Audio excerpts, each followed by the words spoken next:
Hello students, आज जो है हम चैप्टर 7.2 के एक्सरसाइज का 6th क्वेश्चन करेंगे।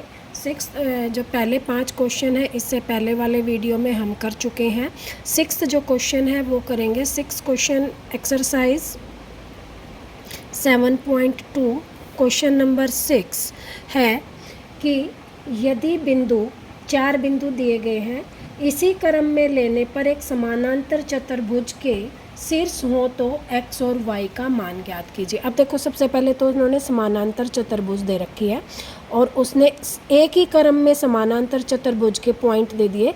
ये मान लो A बिंदु, ये B, ये C और ये D, और इनका क्रम भी जो है एक जैसा है। 1 और 2 A का, B का है 4 और Y, C का है x और 6 और D का है 3 और 5। ठीक है, ये क्रम दे रखा है और ये बता रखा है कि ये एक समानांतर चतुर्भुज के 4 पॉइंट हैं और इसमें x और y, ये x हो गया, ये y हो गया, इनकी वैल्यू निकालनी है। ठीक है, अब जब ये समानांतर चतुर्भुज दे रखा है तो हम यहाँ लिखेंगे, हमें पता है कि जो समानांतर चतुर्भुज होती है के विकर्ण जो होते हैं उसका जो मध्य बिंदु होता है वो बराबर होता है समानांतर चतुर्भुज के विकर्ण। एक मिनट, क्या है कि समानांतर चतुर्भुज के विकर्ण एक दूसरे को समद्विभाजित करते हैं, समद्विभाजित करते हैं। अब समद्विभाजित करते का मतलब क्या है कि मान लो विकर्ण क्या होते हैं कि आमने सामने के जो कोने हैं उनको मिला दें, एक लाइन खींच दी तो AC और यहाँ से BD। ठीक है, AC एंड BD जो है वो 2 विकर्ण है। और समद्विभाजित करने का मतलब क्या होगा कि इसका जो मध्य बिंदु है ये वाला और इसका जो मध्य बिंदु है ये, इनकी जो दूरी है वो क्या होती, बराबर। यानी कि ये वाला जो है इस वाले के बराबर होता है और ये वाला जो है इस वाले के बराबर होता है। ठीक है, मध्य बिंदु में समद्विभाजित करते हैं। तो मध्य बिंदु निकालने का फार्मूला हमारा क्या था कि x1 + x2/2, ये जो था हमारा मध्य बिंदु का फार्मूला था। ठीक है, अब हमें मध्य बिंदु का फार्मूला करके हमें इसका विकर्ण, ये वाला पॉइंट और इधर से ये वाला पॉइंट, ठीक है, क्या करना है हमें कि ये क्या है, बराबर है। तो कैसे करेंगे, 1 + x/2 = x के पॉइंट। ठीक है, = क्या हो जाएगा, 4 + 3/2। मध्य बिंदु इस तरह से निकालेंगे कि इसके x वाले पॉइंट इस विकर्ण के, यानी कि 1 और x/2 मध्य बिंदु आ गया, और इसके x वाले पॉइंट /2 मध्य बिंदु आ गया। अब देखो, ये भी 2 है, ये भी 2 है, ये 2 से 2, ये 2 कैंसिल, तो ये बन जाएगा 1 + x = 7। ये प्लस का है, इधर आकर किसका हो जाएगा, माइनस का है, तो x = हो जाएगा 7 - 1 6। तो x की वैल्यू तो आ गई हमारी, क्या आ गई, 6। अब हमें y की निकालने हैं, तो y का कैसे निकालेंगे, इसका मध्य बिंदु 2 और 6, 2 + 6, देखो y वाले पॉइंट लेंगे। अब 2 और 6/2 = y + 5/2। फिर यहाँ से 2 से 2 कैंसिल कर, 8 = आ गया y + 5, तो ये इधर आएगा प्लस से माइनस का हो जाएगा, = y, तो क्या आ जाएगा, y = 3। तो x की वैल्यू आ गई हमारी 6 और y की वैल्यू आ गई 3। ये हमारे जो है मध्य बिंदु हो गए। आई होप ये क्वेश्चन आप लोगों को समझ में आ गया होगा। x और y का मान निकल गया। क्वेश्चन नंबर जो 7 है वो है कि यदि बिंदु A के निर्देशांक ज्ञात कीजिए जहाँ AB एक वृत्त का व्यास है। अब क्या है कि ये एक वृत्त है, ये इसका केंद्र हो गया और AB जो है इसका व्यास हो गया, AB।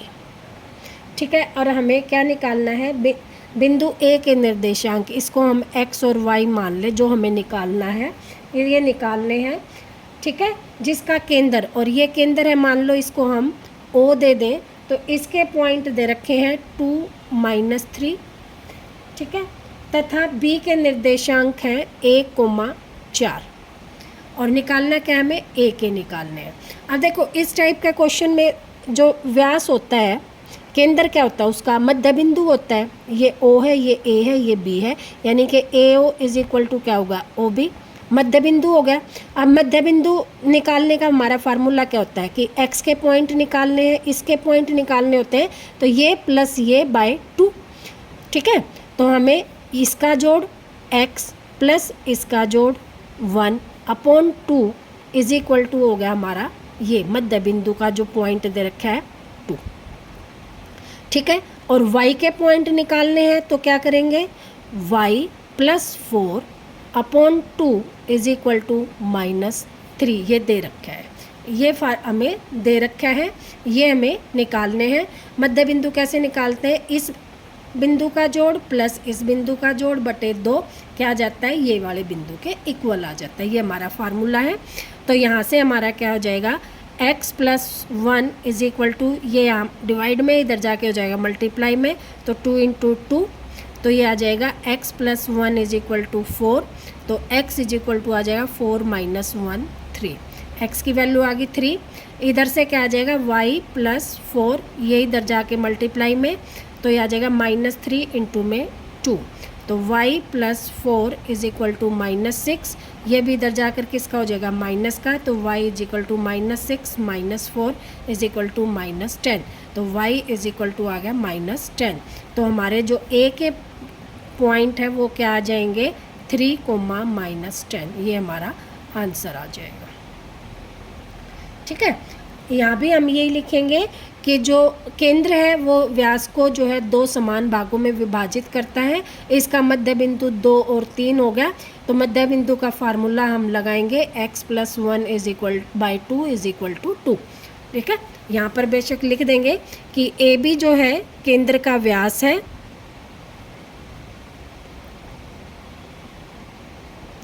ओ ए बी का मध्य बिंदु है, ठीक है, ये लिख देंगे हम। तो मध्य बिंदु का फार्मूला, ठीक है, ये वाला हो जाएगा और हमारा आंसर आ जाएगा।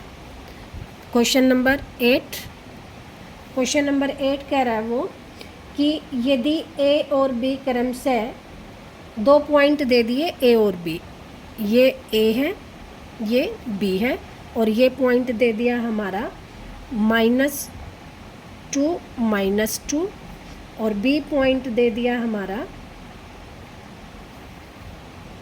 2 और -4, ठीक है।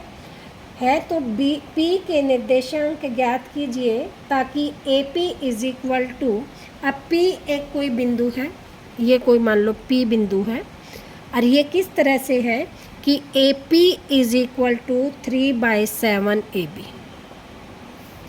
अब इसका मतलब क्या है, इस AB को यहाँ ले आए तो AP/AB, देखो यहाँ मल्टीप्लाई में इधर आकर किस में हो जाएगा, डिवाइड में, इज इक्वल टू आ जाएगा 3/7। तो हमारा जो अनुपात है, देखो AP क्या हो गया हमारा, AB क्या हो गया 7, यानी कि AB टोटल हमारा 7 है, AP हमारा कितना है 3, तो PB क्या हो जाएगा, PB क्या हो जाएगा 7 - 3 यानी कि 4, और हमारा अनुपात क्या आ जाएगा 3:4। AP हमारा दे रखा है 3 और PB हमारा आ गया 7 में से 3 घटा लिया क्योंकि पूरा जो है वो 7 है, और 3 हमारा ये वाला हिस्सा है, तो ये आ गया हमारा 4। अब इसको निकाल देंगे, वही अनुपात वाला फार्मूला, P के पॉइंट निकालने हैं, तो x इज इक्वल टू क्या हो जाएगा 3 की गुणा इससे 3 गुणा में 2 प्लस 4 गुणा में -2 बटे 3 + 4, और y इज इक्वल टू क्या हो जाएगा 3 की 3 गुणा में -4 प्लस 4 गुणा में -2 बटे 3 + 4, यहाँ से आ जाएगा। इसको गुणा करेंगे, x इज इक्वल टू 3 दूनी 6, और ये प्लस माइनस क्या हो जाएगा -4 दूनी 8 बटे 7, तो ये आ जाएगा -2 बटे 7 पॉइंट आ जाएगा, x का, और y का पॉइंट आ जाएगा, ये आ जाएगा -4×3 = 12, और ये आ गया -4×8/7। तो ये आ गया 8×2 = 10, तो ये आ गया -20/7। तो x और y के पॉइंट आ जाएंगे, p के जो पॉइंट आ जाएंगे वो आ जाएंगे -2/7, -20/7, ये पॉइंट आ जाएंगे हमारे। ठीक है, आई होप ये क्वेश्चन भी आप लोगों को समझ में आ गया होगा। बहुत ही इजी सा क्वेश्चन था। सिर्फ यहाँ कन्फ्यूज़न क्या थी कि देखो यहाँ ए बी दे रखा है, ए बी क्या दे रखा है, इसको इधर लाए तो ये ए बी हमारा 7 है, यानी कि पूरी जो लाइन है वो हमारी 7 है। तो यहाँ लिखेंगे अनुपात जो है दिया है ये वाला, ठीक है। तो यहाँ से आ जाएगा हमारा ये।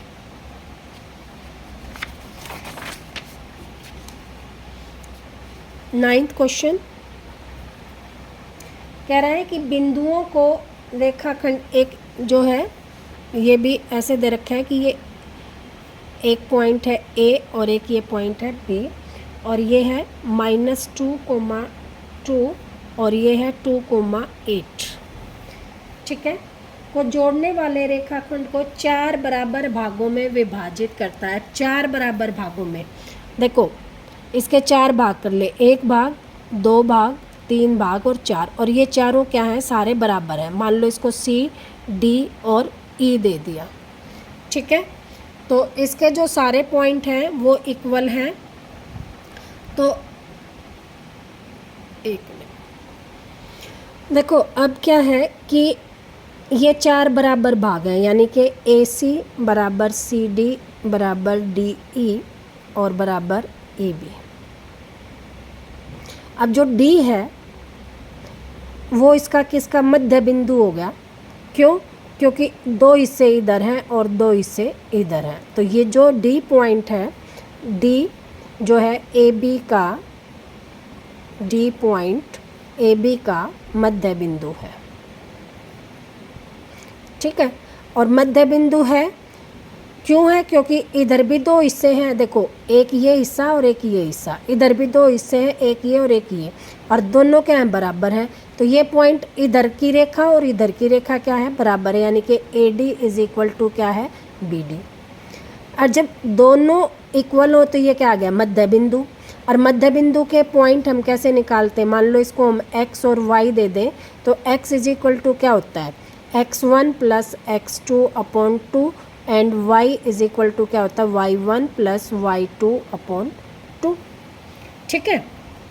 तो अब इसके मध्य बिंदु निकालेंगे तो -2 + 2/2, और इसके निकालेंगे तो 2 + 8/2, ये x के और ये y के।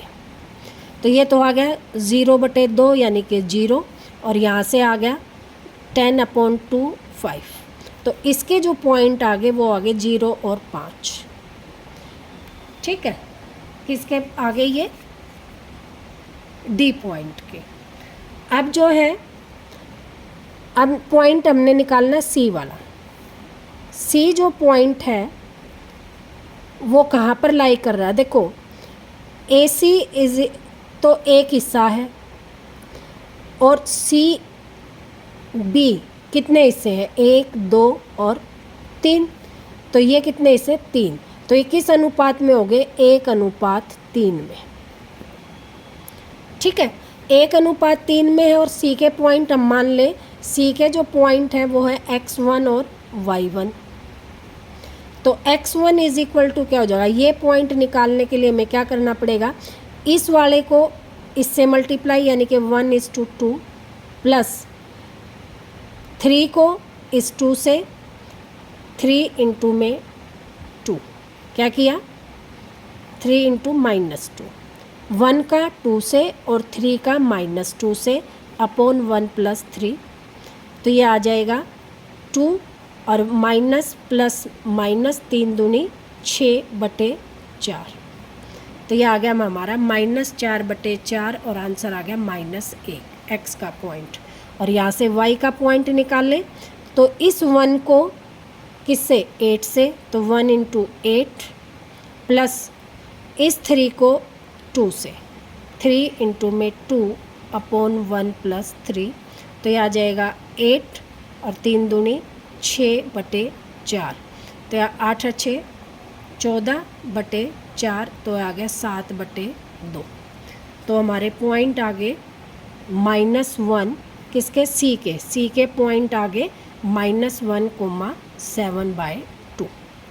अब हमें किसके निकालने, ये ई रह गया हमारा, ये वाला हिस्सा, ठीक है। इस ई के जो पॉइंट हैं, ई के पॉइंट जो है हमारे, मान लेते हैं हम, माना ई के पॉइंट हैं x2 और y2, ये वाले, ठीक है। अब देखो इधर क्या है हमारा, एक हिस्सा, और इधर हमारे कितने हिस्से हैं, 3 हिस्से, तो ये किस अनुपात में विभाजित करेगा, 3:1 में।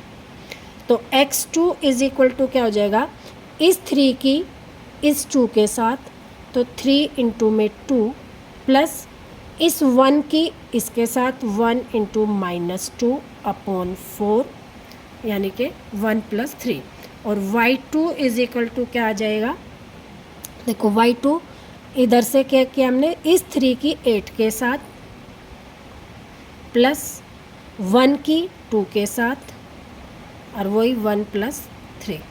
यहाँ से हम इसको कैलकुलेट करें, 3 दूनी 6, और ये आ गया -2/4, यानी कि 4/4, और हमारा पॉइंट आ गया 1, ठीक है।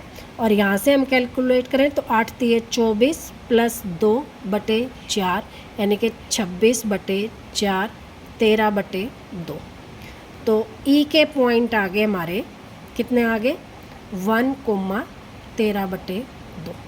तो ये 3 पॉइंट आगे, 3 भाग थे, सी के पॉइंट हमने यहाँ से निकाल दिए, ये आगे, ई के पॉइंट हमने ये निकाल दिए, और डी जो था मध्य बिंदु था, तो डी के पॉइंट हमारे कहाँ आगे थे, ये आगे थे 5 और 0, ठीक है।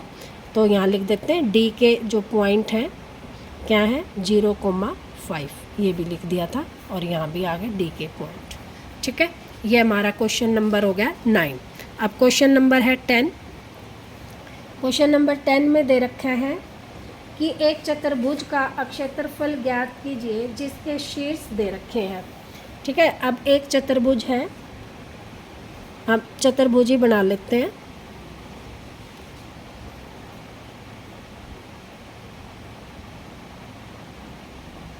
और इसके जो शीर्ष हैं वो दे रखे हैं क्रम में A B C D, और इसी क्रम में लिखेंगे हम 3,0, 4,5, -1,4 और -2, ठीक है। और चतुर्भुज का अक्षेत्रफल निकालना है। अब चतुर्भुज का हम सबसे पहले लिखेंगे कि समचतुर्भुज है, समचतुर्भुज का अक्षेत्रफल जो होता है वो होता है 1/2 गुणा में विकर्ण, विकर्णों का गुणनफल। अब विकर्ण क्या है, ये AC गुणा में BD, या इसको हम यहाँ लिख दें 1/2 गुणा में विकर्ण का गुणनफल, ठीक है। ये होता है हमारा अक्षेत्रफल। अब विकर्ण निकालना है, यानी कि ये AC निकालना है। अब ये AC कैसे निकलेगा, ये देखो कैसे निकलता है। अब इसकी दूरी निकालेंगे हम, AC की दूरी वाला फार्मूला लगाएंगे। अब हमारा दूरी वाला फार्मूला क्या था, दूरी निकालने का फार्मूला क्या था, x2 -x1 का स्क्वायर प्लस y2 - y1 का स्क्वायर। देखो ये पहले वाले उसमें था दूरी निकालने का सूत्र, तो अब दूरी निकालने का सूत्र यहाँ लगाएंगे, तो -1, ठीक है, और -3, और इसका स्क्वायर प्लस क्या करेंगे, इसका 4 -0 और इसका स्क्वायर, ठीक है। पहले का हो गया ये, तो ये आ जाएगा -4 का स्क्वायर प्लस 4 का स्क्वायर, और ये हो जाएगा हमारा कितना, 16 + 16, तो ये आ जाएगा 32, और 32 को भी हम लिख सकते हैं 16 गुना में 2, तो ये आ गया हमारा 16 का क्या होता है 4√2। ठीक है, फिर हमें निकालना है BD। BD में क्या करेंगे 4, पहले तो वही √4 माइनस और माइनस 2 और इसका स्क्वायर प्लस 5 और माइनस 1 और इस पूरे का स्क्वायर। अब देखो यहाँ क्या आ जाएगा माइनस माइनस प्लस, तो 4 + 2 का स्क्वायर, और यहाँ भी माइनस माइनस प्लस 5 + 1 का स्क्वायर, तो ये क्या आ जाएगा 6 का स्क्वायर प्लस 6 का स्क्वायर, तो ये आ जाएगा 36 + 36। ठीक है, और इसको हम लिख सकते हैं 36 गुना में 2 और ये आ जाएगा 6√2। तो हमारा एक विकर्ण तो आ गया 4√2 और एक विकर्ण आ गया हमारा 6√2। अब यहाँ पे हम इस फार्मूले को लगाएंगे कि समानांतर चतुर्भुज का क्षेत्रफल क्या आ गया 1/2 गुना में AC हमारी आई 4 गुना में √2 और BD आई हमारी 6 गुना में √2। अब 2 से काट दे 2, ठीक है, 6 दूनी 12, ठीक, और देखो गुना में √2 गुना में √2। अब √2 की गुणा करते हैं तो हम क्या आएगा √4, और √4 क्या आ जाता है हमारा 2। ठीक है, तो ये आ गया हमारा 2, तो 12 गुना में 2 यानी कि 24। हमारा क्षेत्रफल कितना आ जाएगा 24 यूनिट, ये आंसर आ जाएगा हमारा। ठीक है, आई होप ये क्वेश्चन भी आप लोगों को समझ में आ गया होगा। देखो फिर बता देती हूँ, यहाँ पे क्या किया 1/2 AC गुना BD किया था हमने। अब AC हमारा क्या आ गया ये, और BD हमारा आ गया ये, तो हमने यहाँ पे मल्टीप्लाई कर दी कि 1/2 गुना में 4√2 गुना में 6√2। अब √2 गुना √2 = क्या होगा √4, और 4 का वर्गमूल क्या आ जाता है 2। तो ये 2 और ये 2 क्या बन गया √2 और √2 2, तो इसको हम लिख सकते हैं 1/2 इंटू में 4 × 6 24, और इस √2 और इस √2 को हम लिख दिखा है 2 से 2 कैंसिल, इस तरह भी हमारा आंसर आ गया 24। तो हम क्या कहेंगे कि 24 जो है हमारा आंसर है, इसका क्या है समचतुर्भुज का क्षेत्रफल। आई होप ये क्वेश्चन भी पूरा हो गया है। इस एक्सरसाइज के सारे क्वेश्चन हो गए हैं। अगर फिर भी कोई प्रॉब्लम है तो आप मैसेज करके पूछ सकते हो।